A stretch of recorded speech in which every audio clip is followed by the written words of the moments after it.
Halo, nama saya Audrey Clarissa Bulistio dari kelas 11.7 nomor absen 6. Dan nama saya Eugenia Yayang Pensetia dari kelas 11.7 nomor absen 17. Hari ini kami akan mempresentasikan tentang hukum dasar kimia. Ada 5 hukum dasar kimia, mulai dari hukum Lavoisier, hukum Proust, hukum Gay-Lussac, hukum Dalton, dan hipotesis Avogadro. Tapi sebelum kita masuk, apa itu hukum dasar?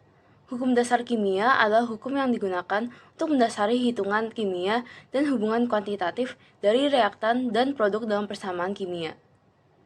Mulai dengan hukum Lavoisier, hukum ini pertama dicetuskan oleh ilmuwan asal Prancis yaitu Antoine Laurent Lavoisier. Dalam penelitiannya, Lavoisier membakar merkuri cair berwarna putih dengan oksigen, sampai dihasilkan merkuri oksida berwarna merah. Tidak sampai itu saja, Lavoisier memanaskan merkuri oksida sampai terbentuk merkuri cair berwarna putih dan oksigen lagi. Dari penelitian membuktikan bahwa massa oksigen yang dibutuhkan dalam proses pembakaran sama dengan massa oksigen yang terbentuk setelah merkuri oksida dipanaskan. Oleh karena itu, hukum Lavoisier dikenal sebagai hukum kekekalan massa. Jadi, habis mendengarkan semua itu, apa sih hukum Lavoisier? Hukum ini menunjukkan bahwa massa dapat berubah bentuk tetapi tidak dapat diciptakan atau dimusnahkan. Dapat dilihat dari contoh soal ini. Contoh soal adalah senyawa barium karbonat sebanyak 100 gram dipanaskan dalam tabung tertutup rapat. Pada pemanasan dihasilkan barium oksida dan gas karbon dioksida menurut persamaan reaksi berikut. Massa zat yang dihasilkan adalah, jawabannya adalah, massa zat sebelum dan sesudah reaksi adalah sama, sehingga massa produk yang terbentuk akan sama dengan reaktan, yaitu 100 gram.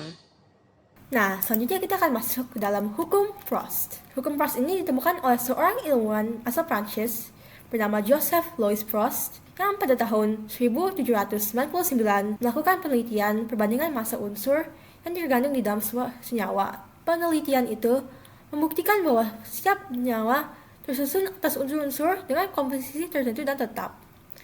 Dari situ kita dapat kesimpulan bahwa hukum Proust mengatakan bahwa perbandingan massa unsur-unsur dalam suatu senyawa adalah tertentu dan tetap. Bahwa jika 1 gram massa H direaksikan dengan massa O 8 gram, maka massa air yang akan terbentuk adalah 9 gram.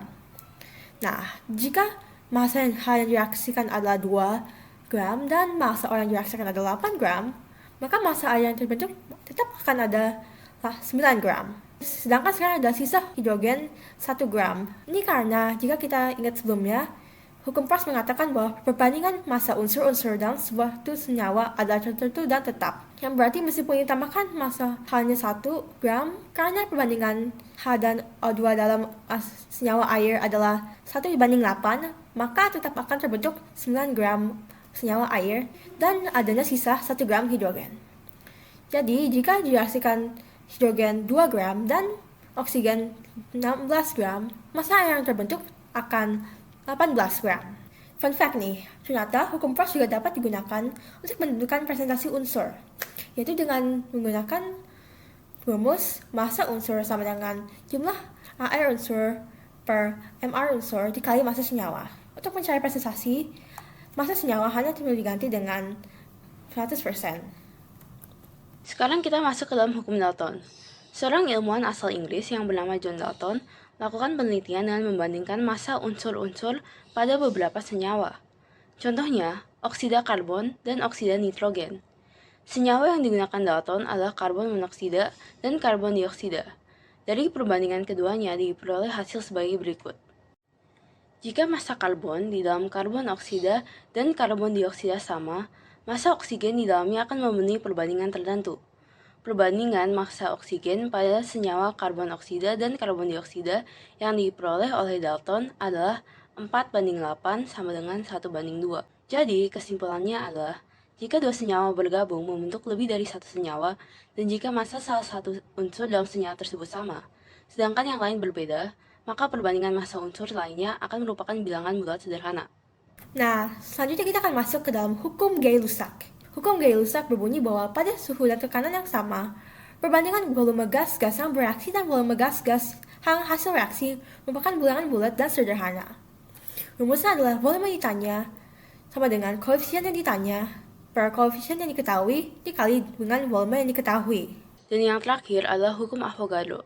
Hipotesis Avogadro dicetuskan oleh seorang ilmuwan asal Italia yang bernama Amadeo Avogadro. Pada tahun 1811, Avogadro menyatakan bahwa partikel unsur tidak selalu berupa atom yang berdiri sendiri, melainkan bisa berbentuk molekul unsur. Contohnya H2, O2, N2, dan P4. Berdasarkan pemikiran tersebut, Avogadro berhasilkan menjelaskan hukum Gay-Lussac dan membuat hipotesis sebagai berikut. Pada suhu dan tekanan yang sama, perbandingan volume gas dan yang volumenya sama memiliki jumlah molekul yang sama pula. Dengan adanya hipotesis tersebut, diperoleh bahwa perbandingan volume gas sama dengan perbandingan koefisien. Dari itu, kita mendapat rumus ini. Dan itu video kami. Terima kasih dan jangan lupa untuk like dan subscribe.